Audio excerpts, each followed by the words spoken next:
जय हिंद दोस्तों, स्वागत है आप सभी लोगों का एक बार फिर से। तैयारी कर लो चैनल के यूजीसी नेट जेआरएफ और टीजीटी पीजीटी की कंप्लीट क्लासेस में। तो दोस्तों, जैसा कि हमने लगभग 4 क्लासेस कंप्लीट कर ली हैं, ये आगे की क्लास है जिसका टॉपिक का नाम है राजभाषा। तो दोस्तों, हम यहाँ पे राजभाषा के लिए सारी चीज़ें वो पढ़ेंगे जो कि हमसे परीक्षाओं में पूछी जा सकती हैं। और दोस्तों, अगर आपने पिछली वीडियोस नहीं पढ़ी हैं जिसमें हमारी प्रश्नोत्तरी की सीरीज भी चल रही है, प्रीवियस क्वेश्चन पेपर भी चल रहे हैं और मैराथन क्लासेस भी हो रही हैं, तो आप चैनल के प्लेलिस्ट में जाएं। वहां पे UGC NET JRF TGT PGT June 2022 के नाम से प्लेलिस्ट है, उसको देख सकते हैं। और एक सबसे खास चीज़ दोस्तों कि अगर आपने अभी तक चैनल को सब्सक्राइब नहीं किया है तो सबसे पहले चैनल को सब्सक्राइब कर लें और बेल आइकन भी प्रेस कर लें। अगर आप कंप्लीट सिलेबस की नोट्स बनाना चाहते हैं तो दोस्तों, हमने एक प्लेलिस्ट बना रखी है जिसमें कंप्लीट सिलेबस कराया जा चुका है दूसरी बुक से, दूसरे नोट्सों से। तो ये जो हमारी क्लासेस है ये अलग बुक्स और अलग नोट्स से चल रही है। तो अगर आप नोट्स बनाना चाहते हैं तो चैनल के प्लेलिस्ट में जाएं, वहां पे यूजीसी नेट जेआरएफ 2021 के नाम से प्लेलिस्ट है, उसमें से आप अपने नोट्स बना सकते हैं।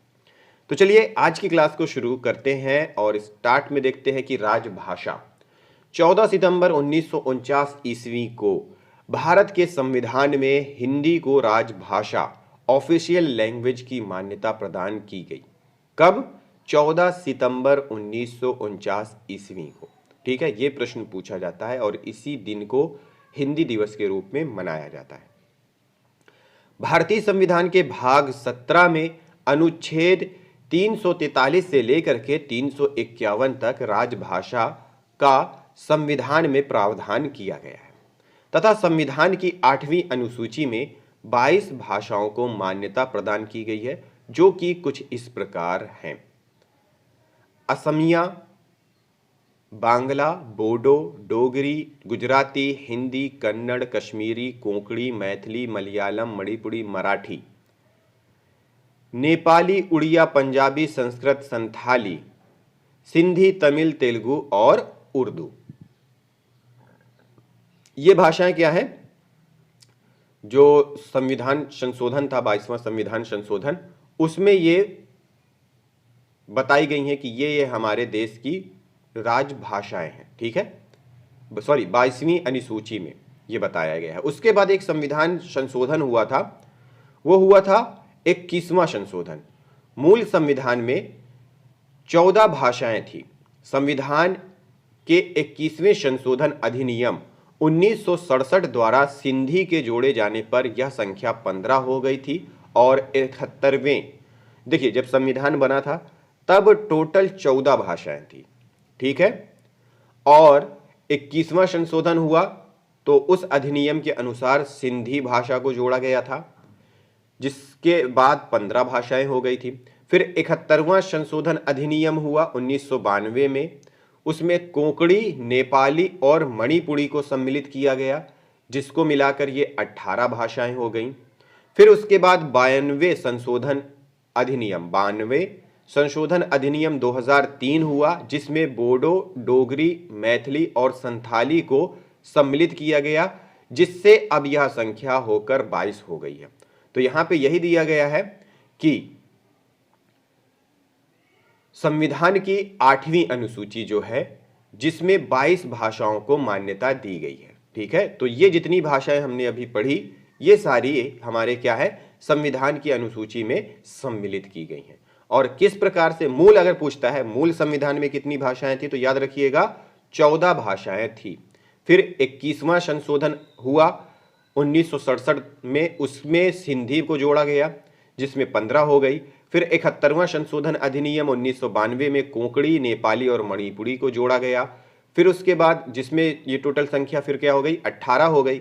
उसके बाद 92 संशोधन अधिनियम 2003 में बोडो, डोगरी, मैथिली, संथाली को सम्मिलित किया गया, जिससे अब यह संख्या 22 हो गई।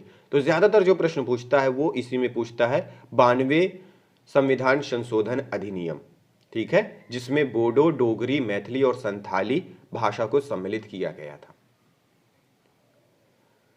संविधान में हिंदी भाषा का संबंधित उपबंध अनुच्छेद 343 संघ की राजभाषा हिंदी और लिपि देवनागरी होगी तथा भारतीय अंकों का रूप अंकों का अंतर्राष्ट्रीय रूप होगा, किंतु संविधान में अनुमति प्रदान की गई कि 15 वर्ष की अवधि अर्थात 1965 ईस्वी तक अंग्रेजी का प्रयोग होता रहेगा तथा इस अवधि की समाप्ति के बाद भी संसद विधि द्वारा अंग्रेजी भाषा या अंकों के देवनागरी रूप का ऐसे प्रयोजनों के लिए प्रयोग कर सकेगी जो विधि में विनिर्दिष्ट किया जाए।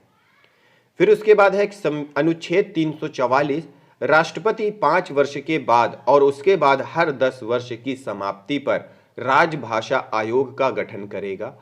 आयोग का कर्तव्य होगा कि वह राष्ट्रपति को निम्नलिखित के बारे में सिफारिश करे। किसके बारे में? शासकीय प्रयोजनों के लिए हिंदी का आधिकारिक प्रयोग, शासकीय प्रयोजनों के लिए अंग्रेजी के प्रयोग पर निर्बंधन। फिर है उच्चतम न्यायालय और उच्च न्यायालय की कार्यवाहियों में और संघ की और राज्य की अधिनियमितियों के उनके अधीन बनाए गए अधीनस्थ विधान के पाठों में प्रयोग की जाने वाली भाषा।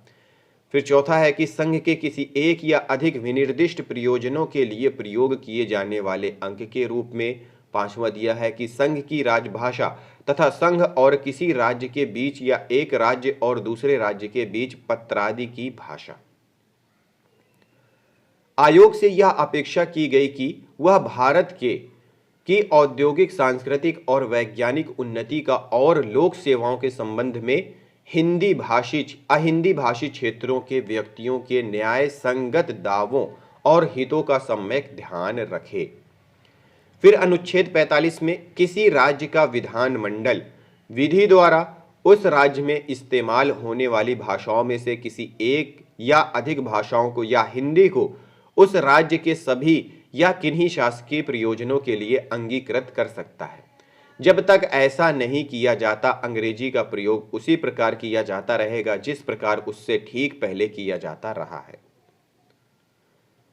फिर अनुच्छेद 46 में है कि संघ में शासकीय प्रयोजनों के लिए प्रयोग किए जाने के लिए तत्समय प्राधिकृत भाषा अर्थात अंग्रेजी एक राज्य और दूसरे राज्य के बीच तथा किसी राज्य और संघ के बीच पत्रादि की भाषा होगी।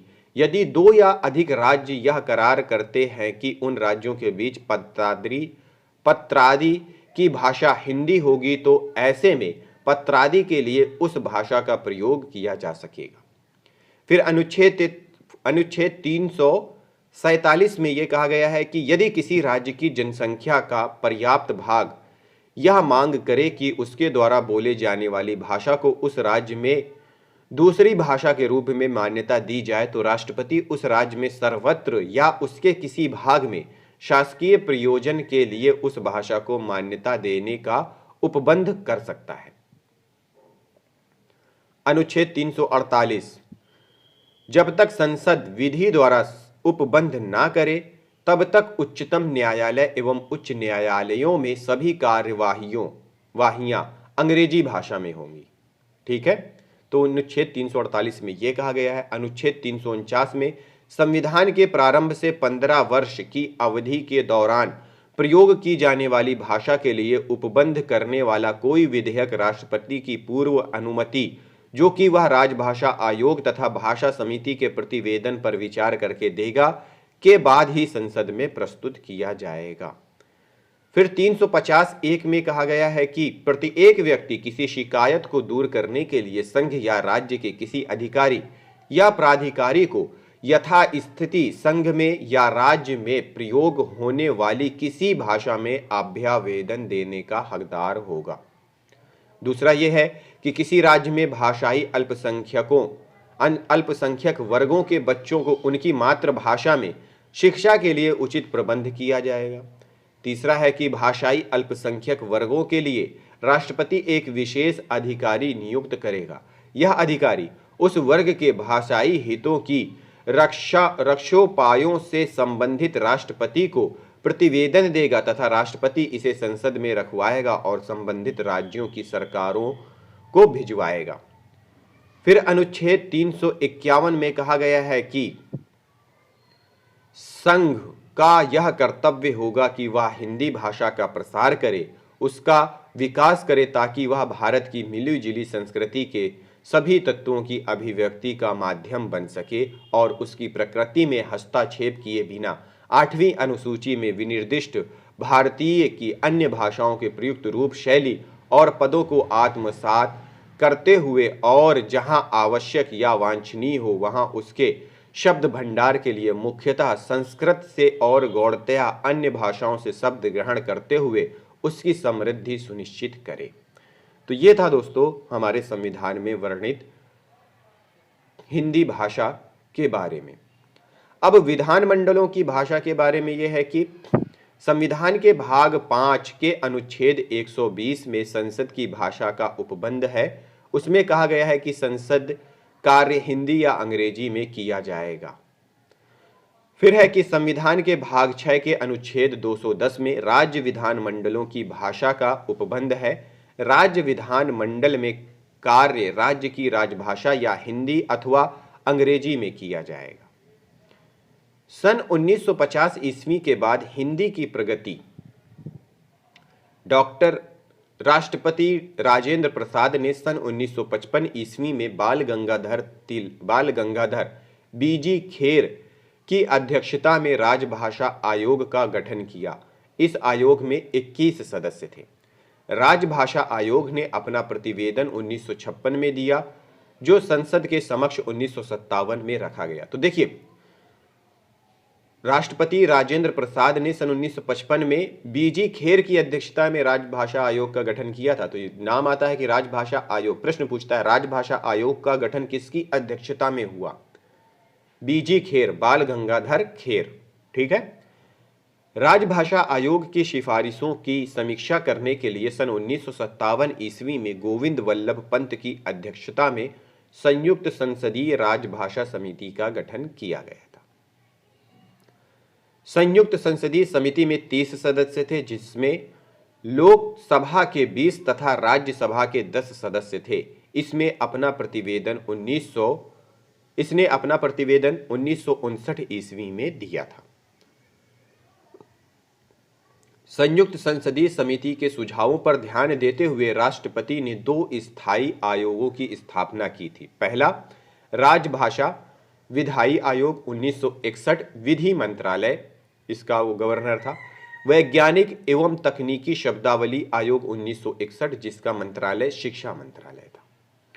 सन 1976 ईस्वी में राजभाषा आयोग को समाप्त कर दिया गया था और राजभाषा से संबंधित महत्वपूर्ण अधिनियम कुछ इस प्रकार है। अधिनियम है और उसका वर्ष है यहाँ पे राजभाषा अधिनियम 1963। 1967 में इसे संशोधित किया गया था। राजभाषा संकल्प अधिनियम 1968, प्राधिकृत पाठ केंद्रीय विधि अधिनियम 1973 और राजभाषा नियम 1976। ये कभी कभी क्या दोस्तों मिलान में भी इसे पूछ लेता है। ठीक है, मिलान वाले जो क्वेश्चन होते हैं ऐसे में ये पूछ लेता है। ठीक है, तो याद रखिएगा। राजभाषा अधिनियम 1963 में कुल 9 धाराएं हैं। राजभाषा नियम 1976 में कुल 12 नियम है। राजभाषा नियम 1976 के अधीन केंद्रीय सरकार के कार्यालयों को 3 वर्ग क्षेत्रों में विभाजित किया गया है, जो कि इस प्रकार है: का वर्ग के क्षेत्र, खा वर्ग के क्षेत्र और गा वर्ग के क्षेत्र। का वर्ग के क्षेत्र पत्र व्यवहार हिंदी में किए जाएंगे। उत्तर प्रदेश आता है, मध्य प्रदेश, राजस्थान, बिहार, हिमाचल प्रदेश, हरियाणा और दिल्ली। खा वर्ग के क्षेत्र में पत्र व्यवहार द्विभाषिक नीति का पालन होगा, जिसमें आते हैं पंजाब, गुजरात, महाराष्ट्र, चंडीगढ़ और अंडमान निकोबार। गा वर्ग के क्षेत्र में पत्र व्यवहार अंग्रेजी में किए जाएंगे, जिसमें पश्चिम बंगाल, उड़ीसा, उत्तर पूर्वी क्षेत्र, द्राविड़ भाषी क्षेत्र आते हैं। फिर है दोस्तों, अब अगली वीडियो में पढ़ेंगे हिंदी व्याकरण, हिंदी व्याकरण का इतिहास। तो ये जो हिंदी जो हमारा राजभाषा का जो पोर्शन था वो यहाँ पे समाप्त हो गया है। उम्मीद करते हैं कि बहुत सारी चीज़ें आपको इसमें देखने को मिली होंगी। मिलते हैं अगली वीडियो में अगले टॉपिक के साथ। इस वीडियो को देखने के लिए आप सभी लोगों का बहुत बहुत धन्यवाद।